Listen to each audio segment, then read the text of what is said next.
Les orques, la race avec les technologies les plus what the fuck, capable de créer des armes à partir de n'importe quoi. Aujourd'hui, je vous propose de passer en revue quelques armes les plus bizarres.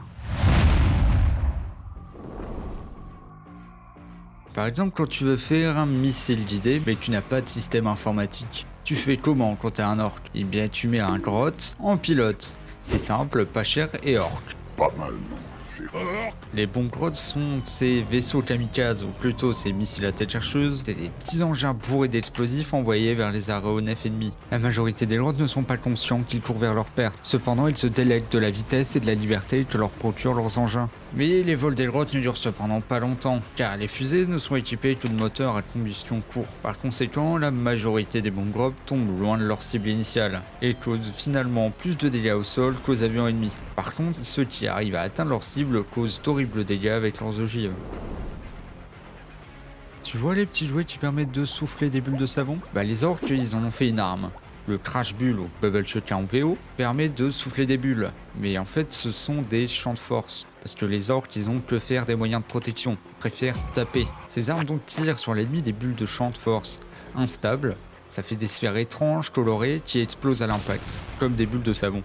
Sauf que la technologie orque, c'est très souvent aléatoire. Et leur taille et leur solidité varient considérablement. Certaines ressemblent à des grosses boules qui se contentent de flotter en l'air en faisant plop, tandis que d'autres, toutes petites, peuvent éclater en provoquant une violente déflagration qui retournera un tank. C'est souvent utilisé par les mécanorques qui adorent qu'en fait chaque tir ce soit une surprise.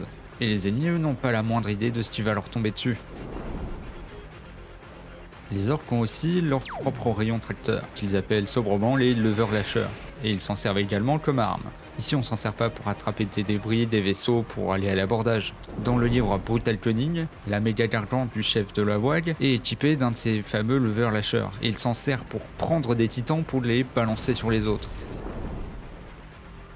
Vous vous souvenez de quand les ceinturiens de The Expanse ont utilisé des astéroïdes comme arme de destruction massive? Les orques de Warhammer, ils ont eu la même idée parce que c'est aussi des gros fans de cailloux, mais ils s'en servent comme vaisseau de débarquement. Quand les orques trouvent un astéroïde d'une taille qui leur convient, ils y atterrissent pour y creuser à l'intérieur pour en faire une gigantesque forteresse spatiale.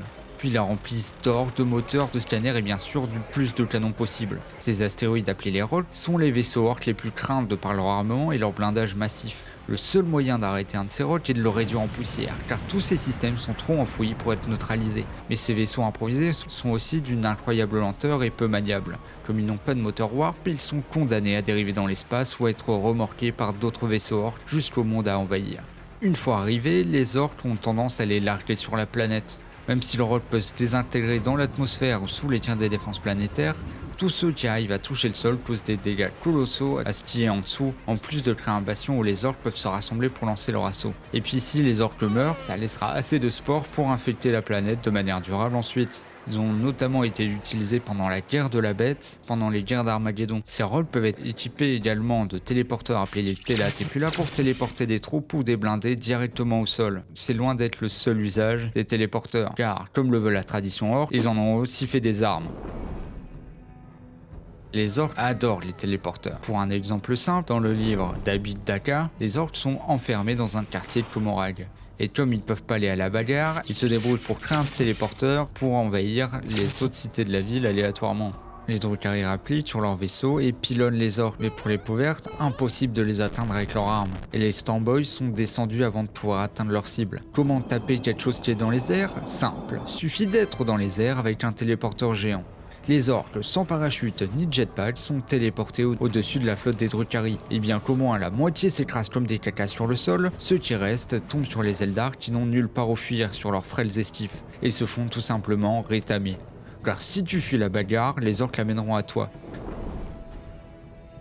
Le chef de la WAG, Uftak Blackhawk, a lui-même sa propre utilisation de téléporteur sur son équipement personnel. Il a un marteau énergétique, le Snazhammer, qui est l'équivalent du marteau tonnerre des Space Marines. Sauf qu'il adore le lancer. Le problème, c'est qu'une fois lancé, il faut aller le chercher. Et ça le fait chier. Donc il va chercher un mécano pour lui greffer un téléporteur sur son gant et son marteau pour pouvoir le faire revenir dans sa main. Sauf qu'évidemment, ça marche une fois sur deux. Une fois, ça se téléporte dans un orc à côté de lui qui explose, ça paraît au-dessus de sa tête Et ça l'assomme, les résultats sont toujours marrants pour les orques aux alentours. Le meilleur, c'est quand des vaisseaux de Drukhari arrivent pour le pilonner. Il arrive à changer le sens de téléportation pour que ce soit lui qui se téléporte à son marteau. Puis, il lance son marteau sur le vaisseau le plus proche et une fois celui-ci bien planté, il se téléporte à lui et peut ainsi aborder le vaisseau des Eldar pour tous les massacrer. Mais ils sont capables de faire de la téléportation une arme encore plus terrible.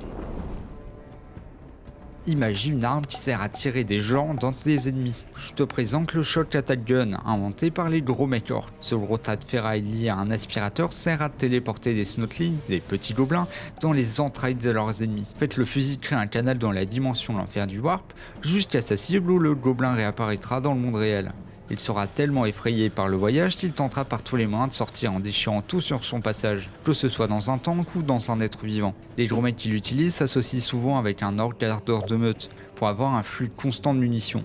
C'est une arme particulièrement dévastatrice pour le tireur, comme pour sa cible, car à tout moment elle peut exploser et créer un portail démoniaque. Ce qui est terrible, c'est que peu importe l'armure, le Snotling peut passer à travers. Et ensuite, c'est un peu la technique de torture du raid du tonneau, qui est particulièrement atroce. Mais ça, c'est quand ils téléportent quelque chose vers leur cible. Et des fois, ils téléportent même juste leur cible, avec leur blaster, t'es là, t'es plus là. L'arme envoie un rayon qui téléporte tout ce qui touche. En fait, elle enferme sa cible dans une bulle warp puis la déplace aléatoirement. Et les victimes ne parcourront qu'une courte distance avant de réapparaître. Un tank peut se retrouver à 10 mètres sous terre, ou un soldat peut réapparaître au-dessus d'un volcan. Parfois juste à 2 pas mais sans ses bottes. Chaque tir est une loterie cosmique. Les orques adorent aussi les catapultes, et quoi de mieux à lancer que les Squig. C'est simple, efficace et pas cher. T'en prends, tu les enfermes dans une cage et tu balances. Ces projectiles vivants vont hurler, mordre et même exploser parfois avant d'atteindre leur cible. Chaque Squig apporte un spectacle différent. Certains explosent comme un moyen de défense, certains vont bouffer tout ce qui bouge et d'autres vont juste courir et faire diversion. Les orques adorent ce spectacle, c'est vivant, c'est bruyant et des fois ça fait plus de dégâts qu'un missile. Enfin, ça c'est quand les Squig acceptent de coopérer, car la catapulte n'est pas très précise, et les Squig vont se ruer sur le premier truc qu'ils trouvent.